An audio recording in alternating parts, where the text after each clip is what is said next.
What's Up? Doc Mike. Public Health on Call. By Johns Hopkins Bloomberg School of Public Health.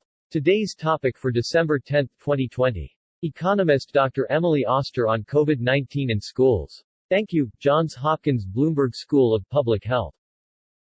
Welcome to Season 2 of Public Health on Call, a podcast from the Johns Hopkins Bloomberg School of Public Health.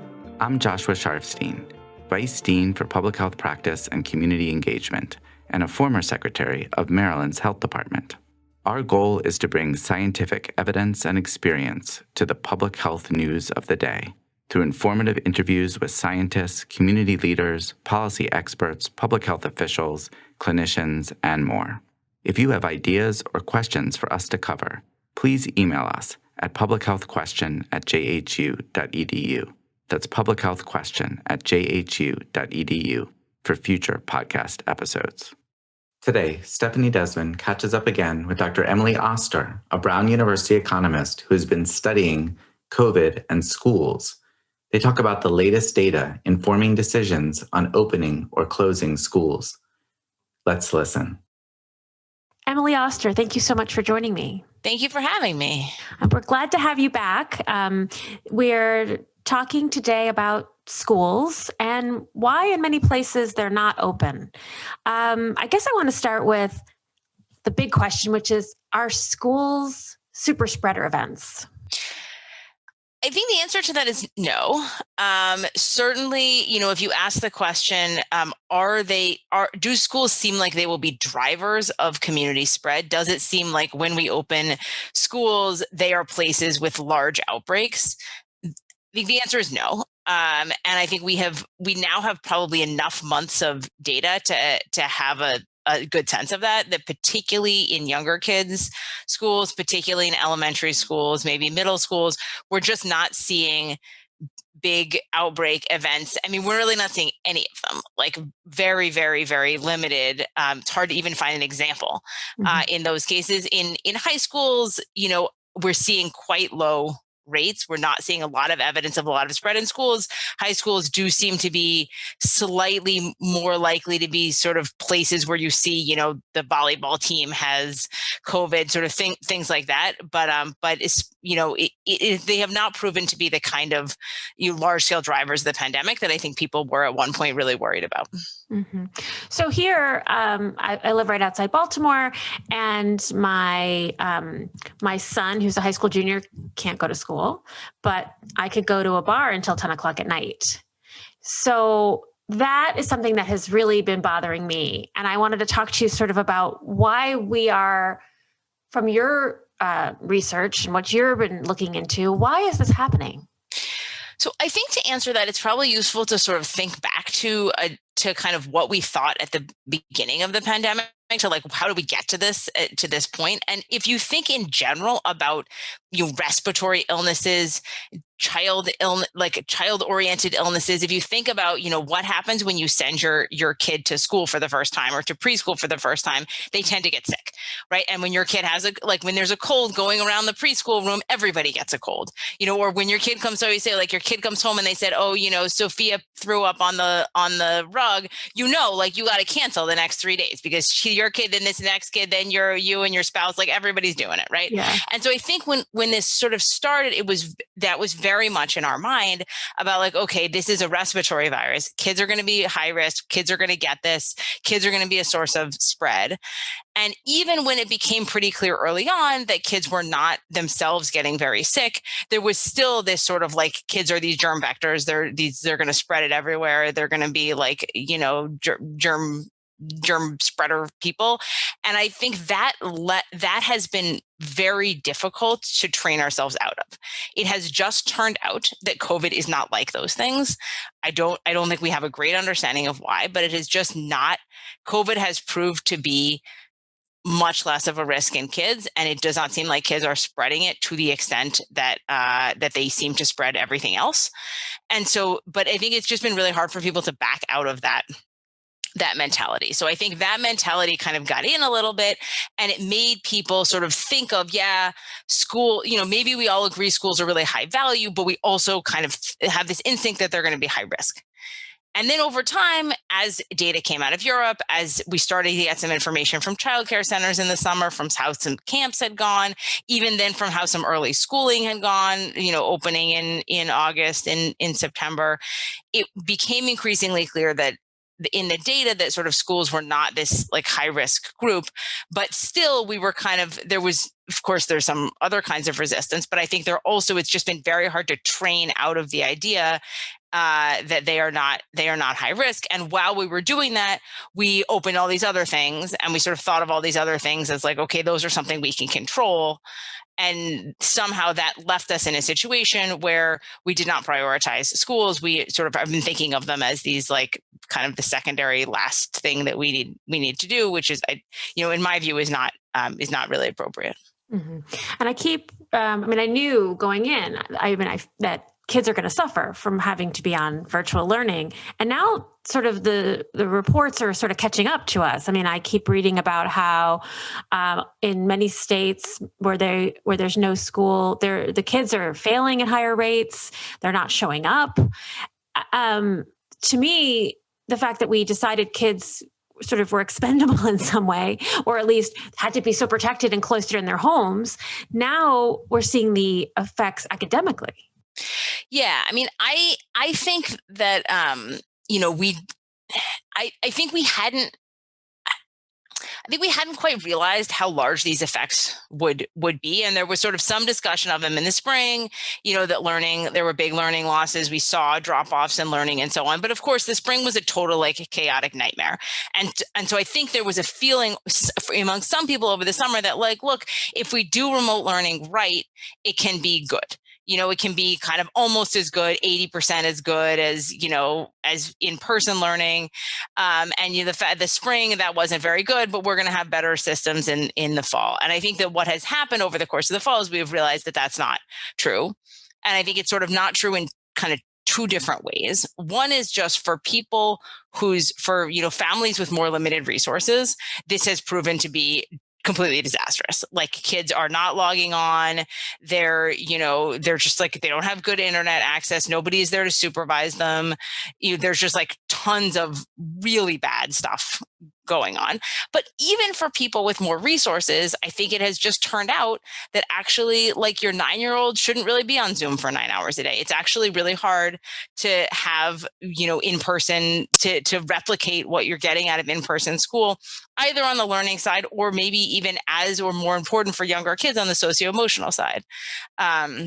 I think we're seeing really high rates of mental health issues in kids basically at all ages. So when I talk to people who work in the ED, in the emergency department, they're saying, we're seeing higher suicide rates in kids, or suicide attempt rates. We're seeing a lot of depression, anxiety, things that seem clearly to be related to this kind of the fact that like their lives have been really disrupted. So I think we have started to get that sense that, in fact, the costs of this are much larger for children than we had anticipated that they would be. And I don't know how predictable that was, but I think that's turned out to be something we've learned, more in the last few weeks even than we had. How are we going to get out of this? Because so when they canceled, for example, the public school where my son goes, when they canceled in-person learning, they did it till the end of January. End of January we could be really in the throes of something even worse than we are in now. How are we going to rationalize going back to school then?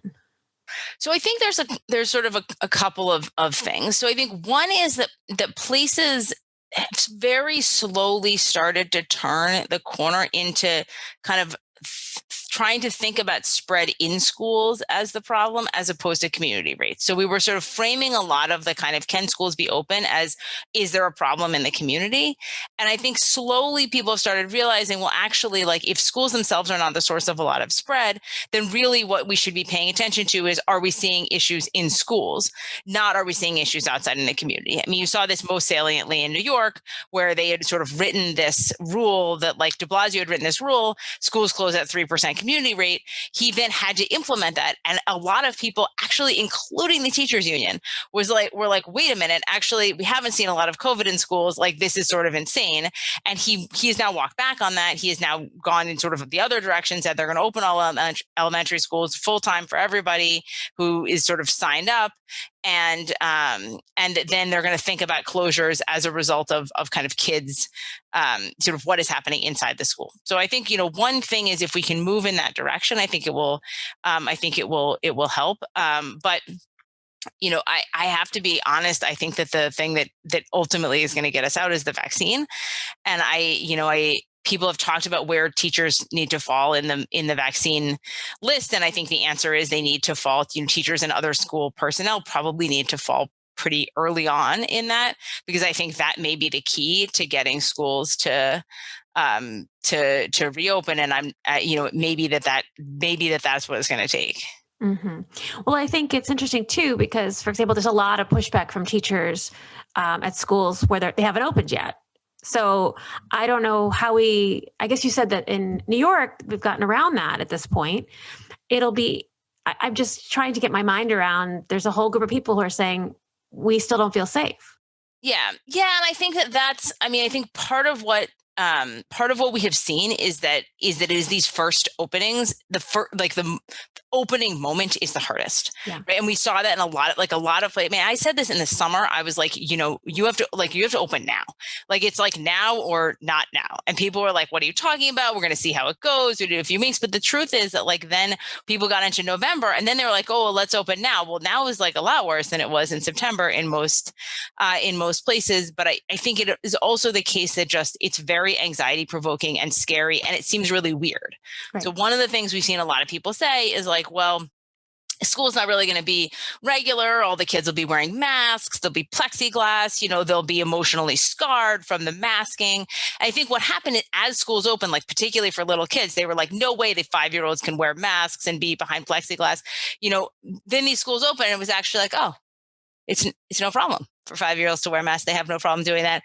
Aaron Carroll made what I thought was a very good point in some piece recently, which was they don't want to wear pants either. But they're doing that, it's like they're doing the pants. And so I don't know why we didn't trust them. And I think it has turned out for places that opened, both teachers are less afraid than they were, that you sort of get used to it. And you realize it's going okay. And you see the value for kids that even with the masks and the plexiglass and the distance desks and whatever, the kids really like to be around other kids. Right. And that there is just huge benefits to that. And so I think part of this is if we could just push people to try, I think that it would be easier. I think that's what's helping in New York is that people went back, they saw it went fine. Now they're more willing to go back again. Now, Europe has prioritized schools. A coworker of mine lives in Geneva. The whole city was basically locked down, but her kids' schools were open. Yeah. So, what can we learn from them? I think that one thing we learn is, I think this has illustrated for me the fact that we generally don't prioritize schools. So people have pointed out that it's not like COVID is the first time that we didn't put schools first. Schools are, underfunded. Teachers are buying their own supplies, so their kids have markers. And then they looked, okay, let's do the ventilation. Let's improve ventilation in schools. It turns out to be something people really care about with COVID. Oh, well, unfortunately, this building is all of our buildings are below code anyway. They were supposed to have 3 air circulations. They have 0 air circulation. You can't open the windows because of some other. So it's I think this has sort of brought out a difference that has always been true for us versus Europe, which is that, we haven't particularly public schools haven't sort of come first. But I think it also illustrates some, sort of deeper things about, how we structure society and how we structure society and how, different the approaches in Europe are to these kind of questions. Mm-hmm. And I think, we talked a little about the have and have nots in terms of internet access and support, but, the other thing is private schools. So private schools are open for the most part. And where I live, public schools are closed. I happen to be, full disclosure, I have one kid at public school and one kid was transferred basically to private school because of social and learning issues based on the spring. And so my daughter goes to school and my son is on Zoom. So, and that's just in my own house. So and then I think you sort of extrapolate it to the country. It feels like this divide is going to keep growing. Yeah, I think the sort of inequality implications of this are going to grow, are going to keep growing. And, we've seen people have sort of taken this as, oh, well, private schools are open because they have a lot of resources. But, I'm not sure that's the whole answer, because, a lot of the archdioceses have been open, and that's a very similar population to the district public schools. And, they've been open, I think, a lot in person, and basically it's going pretty well. So, I think that there is, that is a way to illustrate that things can happen, but it is also like a huge inequality driver. I think one of the, so I live in Rhode Island. My kids go to private school. They were in private school before, and they are at school full-time in person, but actually here, the district public schools are also in person full time. So actually, our governor has tried to take more of a Europe approach to this, and so actually, we're right now, we've just started what we're referring to as a pause, where there's like no bars, and indoor dining is at really limited capacity, and something about stores. But she actually left K-8 school open and let districts leave their high schools open if they wanted, and so I think that's been good. Yeah. Well, I really am hoping that the vaccine gets us out of this soon. Yeah, I mean, I think the other thing that people have mentioned that I think is worth sort of thinking about in the next, really like 3 months. I mean, I think between now and Christmas, stuff is going to happen or not happen. There's not a lot we can do. I think that there's an opportunity to reset in January, and we probably have, January through kind of March to think about before it's likely that there's like widespread vaccination. I do wonder about whether there's a role for more testing, even in just making people feel better and kind of getting them over that hump to like get people back to school for the first time and say, look, how would you feel if we said every week, every teacher will be tested? Every school staff member will be tested. Maybe every high school kid will be tested. I think that's not out of the question with our current kind of capacity, and thinking about creatively about some stuff like that, just as a bridge for sort of getting people comfortable, I think would be good, because I worry a little bit that, if it's March or April when there's a vaccine, are people going to think it's not worth it to get back to school for 2 months? I mean, I think it is worth it, and we may need to push school through the summer, honestly, although probably people will complain about that. But I think, we're going to have to figure it out. But Emily Oster, thank you so much for joining me. Thank you for having me. Public Health on Call is produced by Joshua Sharfstein, Lindsay Smith-Rogers, Stephanie Desmond, and Lamari Morales. Audio production by Spencer Greer, Niall Owen McCusker, Cian Oates, and Matthew Martin, with support from Chip Hickey. Distribution by Nick Moran. Thank you for listening.